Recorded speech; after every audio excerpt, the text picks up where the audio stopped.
የዮሐንስ ወንጌል ምዕራፍ 18 ኢየሱስም ይህን ብሎ አትክልት ወዳለባት ስፍራ ወደ ቄድሮን ወንዝ ማዶ ከደቀ መዛሙርቱ ጋር ወጣ።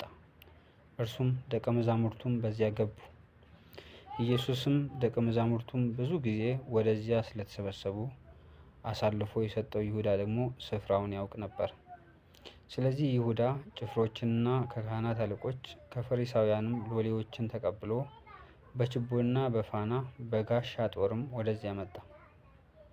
ኢየሱስም የሚመጣበትን ሁሉ አውቆ ወጣና ማንን ትፈልጋላችሁ አላቸው። የናዝሬቱን ኢየሱስን ብለው መለሱለት። ኢየሱስ እኔ ነኝ አላቸው። አሳልፎ የሰጠውም ይሁዳ ደግሞ ከእነርሱ ጋር ቆሞ ነበር። እንግዲህ እኔ ነኝ ባላቸው ጊዜ ወደ ኋላ አፈግፍገው በምድር ወደቁ። ደግሞም ማንን ትፈልጋላችሁ ብሎ ጠየቃቸው። እነርሱም የናዝሬቱን ኢየሱስን አሉት።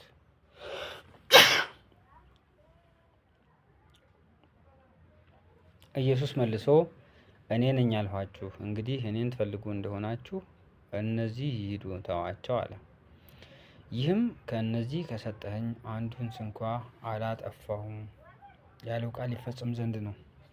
ስምዖን ጴጥሮስም ሰይፍ ስለነበረው መዘዘው፣ የሊቀ ካህናቱንም ባሪያ መትቶ ቀኝ ጆሮውን ቆረጠ። የባሪያውም ስም ማልኮስ ነበር። ኢየሱስም ጴጥሮስን ሰይፍህን ወደ ሰገባው ክተተው፣ አብ የሰጠኝን ጽዋ አልጠጣትምን አለው። እንግዲህ የሻለቃውና ጭፍሮቹ የአይሁድም ሎሌዎች ኢየሱስን ይዘው አሰሩት። አስቀድሞም ወደ ሐና ወሰዱት። በዚያች ዓመት ሊቀ ካህናት ለነበረው ለቀያፋ አማቱ ነበርና። ቀያፋም አንድ ሰው ስለ ሕዝብ ይሞት ዘንድ ይሻላል ብሎ ለአይሁድ የመከራቸው ነበር። ስምዖን ጴጥሮስም ሌላውም ደቀ መዝሙር ኢየሱስን ተከተሉ። ያም ደቀ መዝሙር በሊቀ ካህናቱ ዘንድ የታወቀ ነበር። ወደ ሊቀ ካህናቱም ግቢ ከኢየሱስ ጋር ገባ። ጴጥሮስ ግን በውጭ በበሩ ቆሞ ነበረ። እንግዲህ በሊቀ ካህናቱ ዘንድ የታወቀው ሌላው ደቀ መዝሙር ወጣ፣ ለበረኛይቱም ነግሮ ጴጥሮስን አስገባው። በረኛ የነበረችቱም ገረድ ጴጥሮስን አንተ ደግሞ ከዚህ ሰው ደቀ መዛሙርት አንዱ አይደለህምን? አለችው። እርሱ አይደለሁም አለ።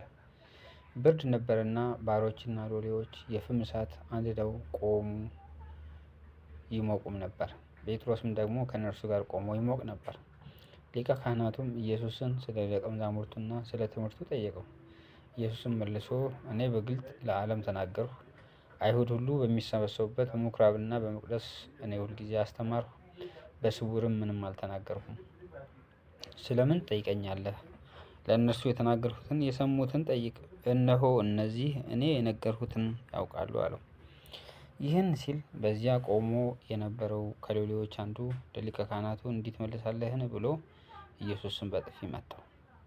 ኢየሱስም መልሶ ክፉ ተናግሬ እንደሆንኩ ስለ ክፉ መስክር፣ መልካም ተናግሬ እንደሆንኩ ግን ስለምን ትመታኛለህ አለው። ስለዚህ ሐና እንደታሰረ ወደ ሊቀ ካህናቱ ወደ ቀያፋ ሰደደው።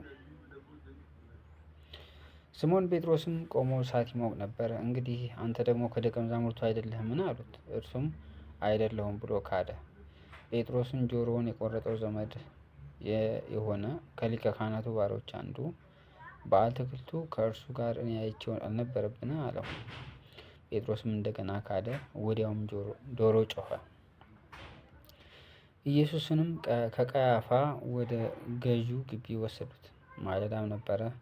እነርሱም የፋሲካ በግ ይበሉ ዘንድ እንጂ እንዳይረክሱ ወደ ገዢው ግቢ አልገቡም።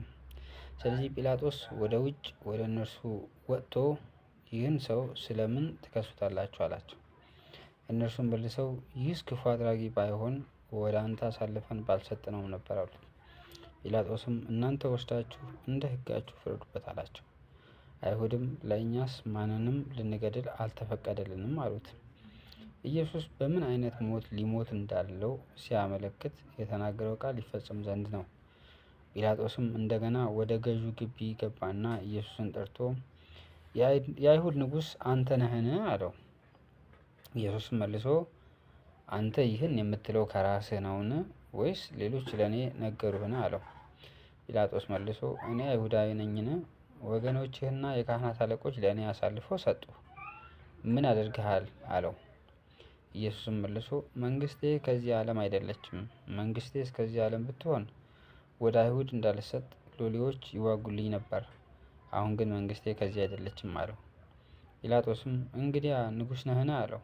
ኢየሱስም መልሶ እኔ ንጉሥ እንደሆን አንተ ትላለህ። እኔ ለእውነት ልመሰክር ስለዚህ ተወልጃለሁ፣ ስለዚህም ወደ ዓለም መጥቻለሁ። ከእውነት የሆነ ሁሉ ድምፄን ይሰማል አለው። ጲላጦስ እውነት ምንድን ነው አለው። ይህንም ብሎ ዳግመኛ ወደ አይሁድ ወጥቶ እኔስ አንዲት በደል ስንኳ አላገኘሁበትም።